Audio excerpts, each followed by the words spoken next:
Cannes Film Festival will open a star-studded lineup on its 75th anniversary next month with the screening of a film about zombies entitled Z by director of award-winning film The Artist. It's a zombie comedy that evokes passion for cinema. Festival director Thierry Frémaux told a news conference Thursday. Ce film d'ouverture s'appelle Z comme Z et il est hors compétition et son auteur est Michel Hazanavicius. C'est une comédie zombie, donc ça fera notre deuxième film de zombie en 3 ouvertures. Donc 2019 qui était le film de Jarmusch, 2021 et 2022 ce sera donc le film de Michel Hazanavicius, autre histoire du tournage d'un film de zombies, et c'est un film qui évoque la passion du cinéma. The festival runs May 17 to 28 and will feature heavy hitters including Tom Cruise, Top Gun sequel.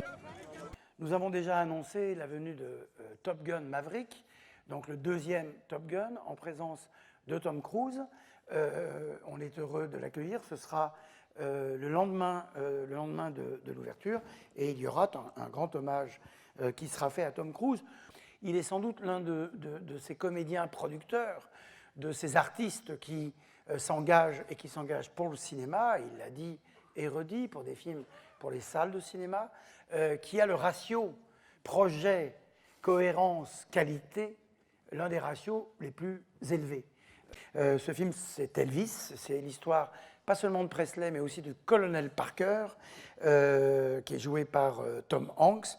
Et on est très heureux, d'accueillir ce film, qui est du Baz Luhrmann, lui aussi complètement à l'intérieur du style qu'on lui connaît, mais de saluer la fidélité du studio de Warner. Frémaux on Tuesday confirmed the competition will include Crimes of the Future, starring Viggo Mortensen, Lee Seydoux, and Kristen Stewart, and James Gary's Armageddon Time, a drama with Anne Hathaway, Jeremy Strong, and Anthony Hopkins. The 3000 Years of Longing by George Miller, with a cast including Idris Elba and Tilda Swinton, will be screened out of competition. Korean director Park Chan-wook returns to Cannes with Decisions to Leave, in competition along with Tori and Lokita by Belgium's Jean Pech. The festival, which announced in March it would ban official Russian delegations from the event unless the conflict ends, will feature Tchaikovsky's Wife by exiled Russian director Kirill Serebrennikov, who has been outspoken about the war.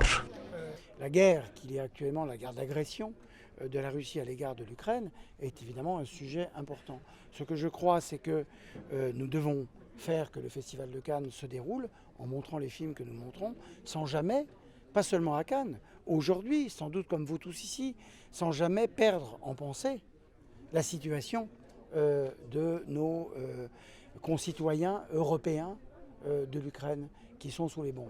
In the category of first-time projects, the festival will feature a debut film from Maxim Nekonechny, shot recently in Ukraine. C'est une coïncidence, on n'a pas fait en sorte que, pour ce qui concerne la sélection, mais c'est pour ça qu'on est heureux d'accueillir aussi des Ukrainiens en artistes, en réalisateurs et en comédiens.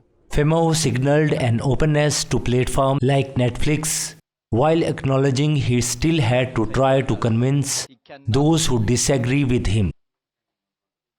Il est évident qu'il faut prendre acte et tenir compte de l'existence de ce type de nouvelles diffusions, nouvelles productions. Et encore une fois, on l'a fait en 2017, donc on l'a fait très tôt. Je n'ai pas changé d'avis, je pense qu'il faut travailler avec eux, il faut dialoguer en tout cas avec eux. De l'autre côté, il y a des gens qui sont en désaccord avec ça. Donc moi, je suis un peu au milieu.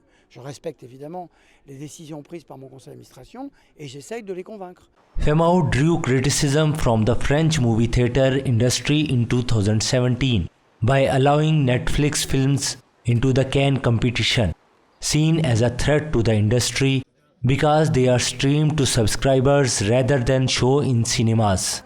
Meanwhile, movie theatres around the world continue to face the challenge of bringing back audience. On est en 2022, c'est la reconstruction. Le cinéma est une industrie de l'offre, et donc il faut aussi qu'il y ait les films. Et le Festival de Cannes, j'espère, sera aussi là pour être un des détonateurs du retour des gens en salle.